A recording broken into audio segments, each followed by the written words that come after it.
Elin did not know what she had expected, water rushing up to swallow her, or her brother turning to mist, or the rope pulling taut and dragging her back through the door. None of that happened. The stone beneath her feet was steady, though it trembled faintly, as if remembering it had been part of the river once. Arnar's hand was warm, but the warmth was not entirely his. It pulsed like a second heartbeat, foreign yet familiar. When she looked into his face, she saw him, her brother, the same sharp nose and restless eyes. But beneath that, like another painting beneath the first, was the suggestion of something older, with a patience that was not human. Elin, he said softly. The way he said her name was careful, as though he were afraid it might break. You should not have come. But I am glad you did. Glad. Her voice cracked in the hollow space. You left without a word.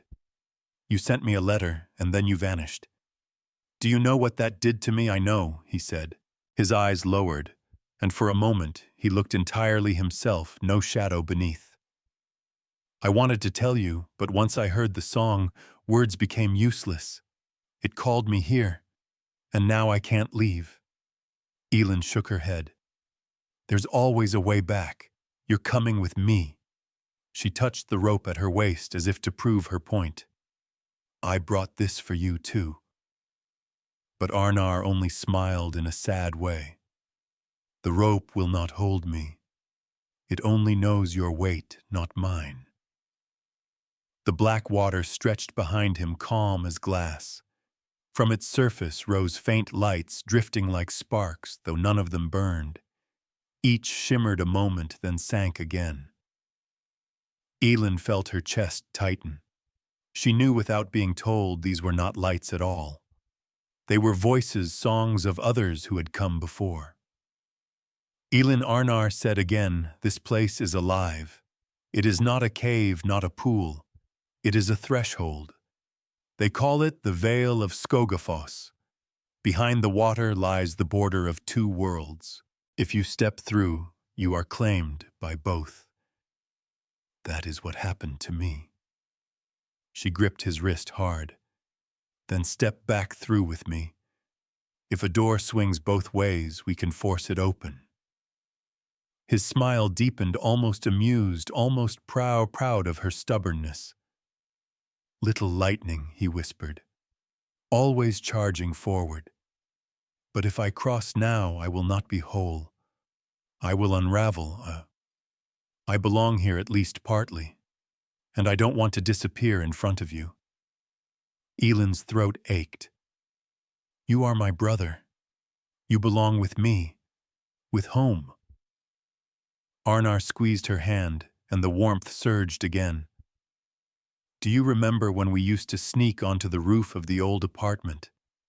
You said you could hear the ocean, even from the city.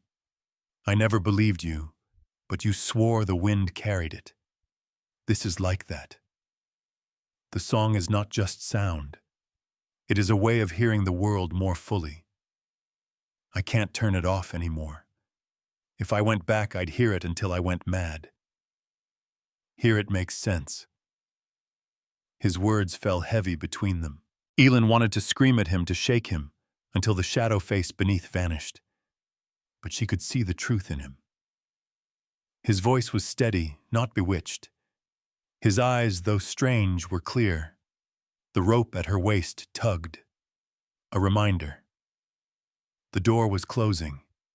The spray from the waterfall beyond grew dimmer, as if a curtain of night were being drawn.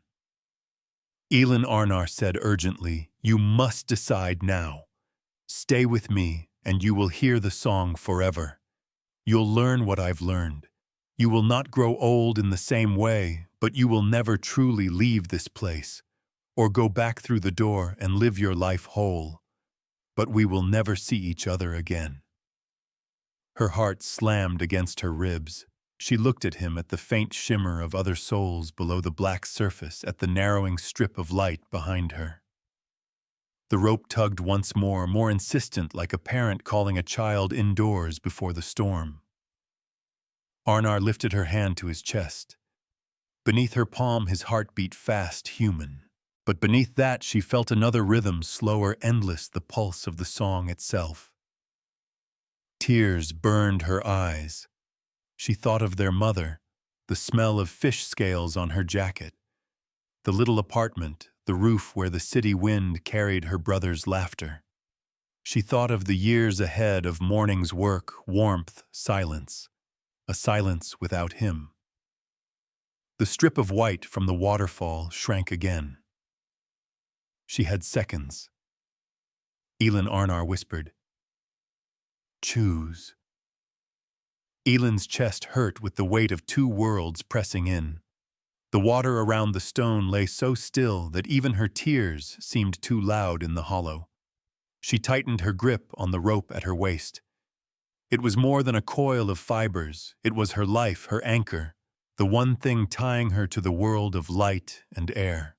Her brother's hand was warm in hers, steady, inviting.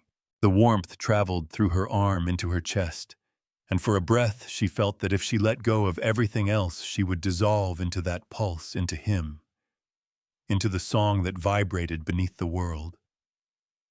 Elin Arnar said softly, "Listen. The song is not a trap.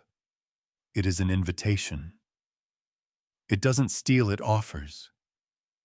You only need courage to take it." She shook her head, choking on the words. "But if I take it, I lose everything." Mama's voice. The smell of the harbor. The stupid jokes we used to make about trolls under the bridge. I'll forget how it feels to be only human. "You'll never forget," he answered. "You'll carry it with you. The difference is that you'll carry more." The rope tugged again sharply this time, as though the world she had left behind would not wait. She looked over her shoulder. The strip of white light was thinner now, no wider than her hand. Mist feathered its edges, curling inward. She thought of her mother alone. If Elin stayed, who would tell her that Arnar had not simply drowned or run away? Who would explain that he was alive but changed, bound to something older than the hills? Who would carry on the ordinary mortal love that held their family together? Elin's heart twisted. She had always been the one who ran forward, the little lightning too stubborn to turn back. But maybe courage was not only running forward. Maybe courage was choosing the harder road, the one that meant letting go. She looked at Arnar. His smile was calm, but his eyes brimmed with sorrow. He knew what she would decide even before she spoke. "I can't," she whispered. "I can't stay. If I do, Mama loses both of us, and I don't want to vanish from her world. I want her to know at least one of us came back."